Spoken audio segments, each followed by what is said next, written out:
അവൾ കുളിക്കാതെ തന്നെ പൊട്ടു തൊട്ടിട്ട് എന്നോട് ചോദിച്ചു സുന്ദരിയല്ലേ എന്ന്.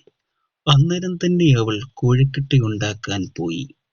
അടുക്കളയിലേക്ക് ഒരു കോഴിക്കട്ട വെച്ചതും പോരാത്തതിന് നോക്കിയപ്പോൾ 4 അതാണ് ഈ അടുക്കളയുടെ പ്രത്യേകത. പെട്ടെന്ന് തന്നെ അവൾ നിലം തുടയ്ക്കാനും പോയി. അന്നേരം തന്നെയായിരിക്കും അവൾ തുണി വിരിക്കുന്ന കാര്യവും ഓർമ്മ വന്നത്. അതാ തല്ലിക്കുടഞ്ഞ് വിരിക്കുകയാണ്. അപ്പോഴാണ് അവൾ ഓർക്കുന്നത് ചിക്കൻ കറി അടുപ്പത്തിരിക്കുന്നതിൽ അതിൽ പോച്ച പോലെ എന്തോ ഇലവർഗ്ഗങ്ങൾ അതിനകത്ത് വെട്ടിയരിഞ്ഞിടുകയായിരുന്നു.